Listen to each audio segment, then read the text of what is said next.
अस्सलाम वालेकुम रहमतुल्लाहि व बरकातुहू। अस्सलाम रहमतुल्लाहि वबरकातुहू। चाचा, क्या मैं आपसे एक इस्लामी सवाल कर सकता हूँ? बिल्कुल कर सकते। आपका नाम? मोहम्मद गौस, माशाल्लाह। आप कहाँ के रहने वाले? मोगलपुरा।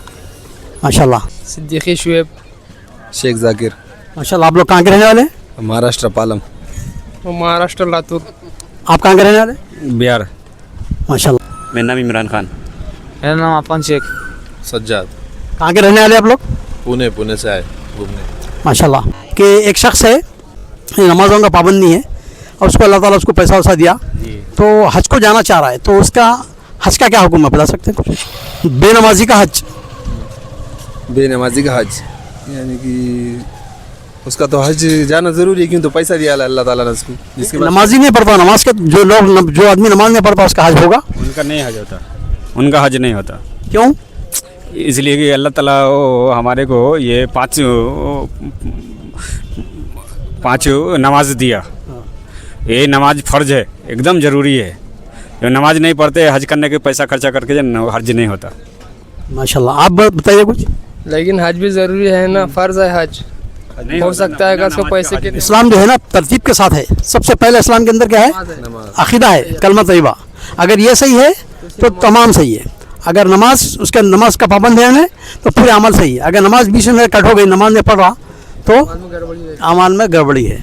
अब हज का ज़माना है, हज कर रहे हैं मुख्तलिफ लोग, तो एक शख्स ऐसा है जो यहाँ पर नमाज ही नहीं पढ़ता, अपने घर में किसी चीज़ का पाबंद नहीं है, अल्लाह ताला उसको पैसा दे दिया, अब वो हज करने जा रहा है, तो क्या उसका हज होगा? हज उसका मुकम्मल नहीं होगा ना। यहाँ पे नमाज नहीं पढ़ रहे, अल्लाह के घर में जा रहे। मैं तो कह रहा कि उसका हज होगा, लेकिन ये क्या है, वो जो इस्लाम के जो 5 फ़राइज़ है उसमें से एक फ़र्ज़ अदा होगा, लेकिन जो यहाँ के जो है जैसे नमाज, वो तो उसको एक हुक्म है, वो छूटेगा उसका। आप कुछ बता सकते? हाँ, वो एक 5 फ़र्ज है, उसमें से एक फ़र्ज तो आधा हो रहा, लेकिन नमाज पढ़ना भी तो है, लेकिन वो हो जाएगा उसका हज। नमाज पढ़ना तो हुक्म है इस्लाम में, 5 वक्त की नमाज फ़र्ज है आप पे। एक ऐसा शख्स है जो अपने घर में और जहाँ पर रहता है वो नमाज़ों की पाबंदी नहीं करता और दीन का अहतमाम नहीं करता, और अल्लाह सुब्हानहू व तआला उसको पैसा दिया है, तो पैसा आने के बाद वो हज कर रहा है, तो उसके हज का क्या हुक्म है? उसके हज का पहले तो उन्हें नमाजी होना चाहिए। पहला रुकन इस्लाम का जो है नमाज, पहला कलमा है, दूसरा नमाज है, तीसरा ज़कात है, चौथा हज है, 5वां जो है जिहाद तो कर ही नहीं सकता। उन्हें जिहाद कहाँ कर सकता? नहीं कर सकता। अब रहा सवाल, अगर ये सब तमाम चीज़ें रखने के बावजूद भी उन्हें इस्लामी तौर तरीक़े पे नहीं उतारा तो फिर उसका मुसलमान कहलाना बेकार है।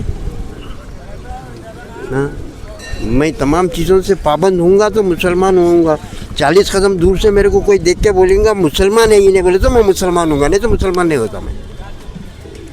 सही है। आपने बज़ाहिरी बातें बस अच्छी बातें बताई हैं आप, कि बज़ाहिरी तौर पर इंसान की शक्ल और उसका जो लिबास, हुलिया, बशरा से लोग पहचानते हैं मुसलमान को, और ये तो असल नहीं है, लेकिन असल ये है कि अक़ीदा उसका सबसे मेन चीज़ जो है ना, उसकी तौहीद होना चाहिए, उसके बाद नमाज है।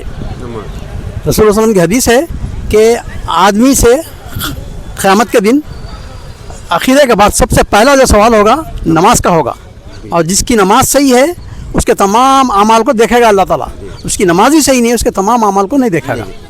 तो उसके लिए हुक्म ये है कि जिस आदमी को हज करना है और वो पाबंद नहीं नमाज़ों का, लेकिन जैसे ही उसको मालूम हो गया कि मुझे हज करना है, उसको तौबा करना चाहिए और 5 वक्त की नमाजी बन जाना चाहिए।